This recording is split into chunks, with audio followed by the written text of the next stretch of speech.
अस्सलाम वालेकुम everyone, hope you all are doing great. तो आज हम बात करते हैं वेरिएबल्स की और उनकी नेमिंग कन्वेंशंस की कि ये होते क्या हैं और किस तरीके से इनको नेम दिया जाता है। ठीक है। तो पहले तो मैं ये बता दूं कि हमने जो भी अभी पीछे कवर किया है इनपुट आउटपुट और स्केप सीक्वेंसेस, उनके अंदर हमने बहुत सी जगहों पे वेरिएबल्स यूज़ किए हैं जो कि मैंने आपको उस वक्त नहीं बताया था।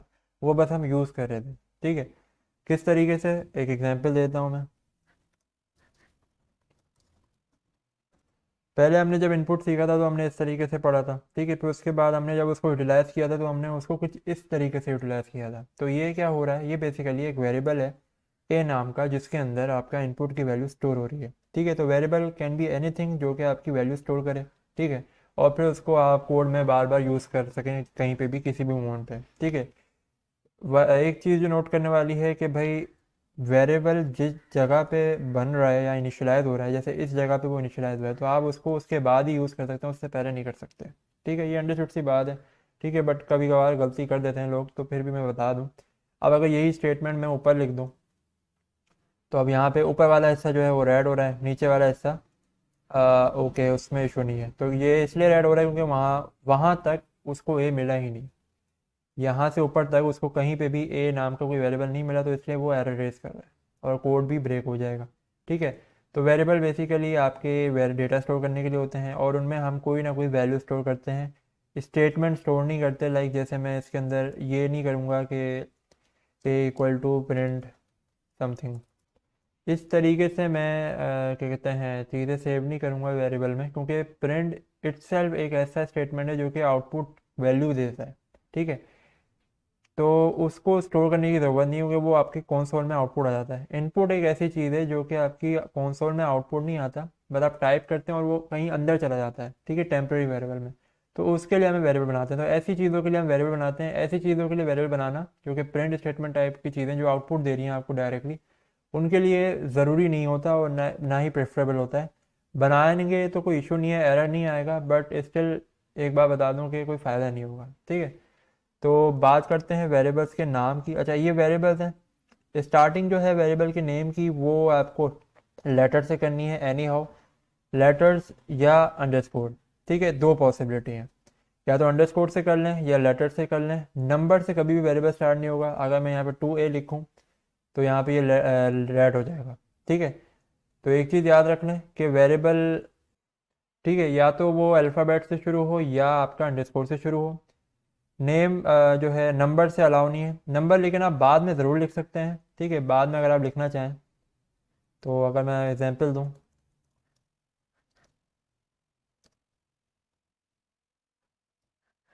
ठीक है, अब इसमें नंबर भी यूज़ हो रहा है और ये सारी चीज़ें। अच्छा, स्पेशल कैरेक्टर अलाउ नहीं है। लाइक अब इस तरीके का वेरिएबल नहीं बन सकता, ऑब्वियस है, क्योंकि बीच में एक स्पेशल कैरेक्टर आ रहा है। तो हर तरीके के स्पेशल कैरेक्टर जाएगा, आपके कॉमा हो गया, डॉट हो गया, क्वेश्चन मार्क हो गया, आपके ब्रैकेट्स हो गए, ये सारी चीज़ें आप यूज़ नहीं कर सकते,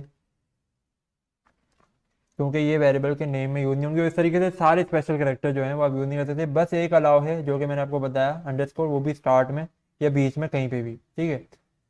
तो ये सारे आप यूज़ नहीं कर सकते। लाइक एक और मैं अगर बताऊँ आपको, अब अभी फ़िलहाल ये एक्टिव है, जैसे ही मैं यहाँ पे कोई एक स्पेशल कैरेक्टर डालूंगा तो ये एरर रेज कर देगा। ठीक है। तो ये इस तरीके से स्पेशल कैरेक्टर अलाउ नहीं होंगे। ठीक है। तो ये वेरिएबल्स की नाम देने के तरीके, और वेरिएबल का नाम कितना बड़ा हो सकता है ये भी एक लोग पूछते हैं। तो वेरिएबल का नाम मैक्सिमम 255 लेटर्स तक अपना वेरिएबल का नाम हो सकता है। लाइक आप अगर इस तरीके का कोई बड़ा वेरिएबल बनाते हैं तो इतना बड़ा वेरिएबल भी बन सकता है, और 255 लेटर तक लंबा वेरिएबल का नाम हो सकता है, जो कि इतना लंबा यूज़ होता नहीं है, बट फिर भी एक कन्वेंशन रखी हुई है 255। वो आपको आइडिया होगा, आप थोड़ा गो थ्रू करेगा 255 ही क्यों, क्योंकि 255 एक जेनेरिक नंबर है जो कि मुख्तलिफ जगहों पे यूज़ हो रहा है। ठीक है। आप इसको ज़रा गो थ्रू करेगा। तो इस तरीके से लंबे लंबे वेरिएबल के नाम भी हो सकते हैं। अब बात करते हैं नेमिंग कन्वेंशन की। ठीक है। अब नेमिंग कन्वेंशन क्या चीज़ है? नेमिंग कन्वेंशन क्योंकि बहुत ही इंपॉर्टेंट है। अब वेरिएबल तो आपने पढ़ ली किस तरीके से बनते हैं, क्या अलाउ है क्या अलाउ नहीं है, और कितने लंबे वेरिएबल बन सकते हैं, but the main thing is कि वेरिएबल में नाम कैसे देना है। ठीक है। अब फॉर सपोज एक वेरिएबल है जिसमें नाम रखा हुआ है मेरा मंजूर अहमद। ठीक है। अब मैं उसको ए से तो रिप्रेजेंट नहीं करूंगा। अगर मेरा कोड 2009 का है तो मैं ए नाम नहीं दूंगा उस वेरिएबल का जिसमें मेरा नाम हो, क्योंकि हो सकता है आगे जाके मैं भूल जाऊं कि मेरा नाम किस वेरिएबल में सेव है। ठीक है, तो याद रखने के लिए मैं इसको दे दूंगा कि भाई माय नेम।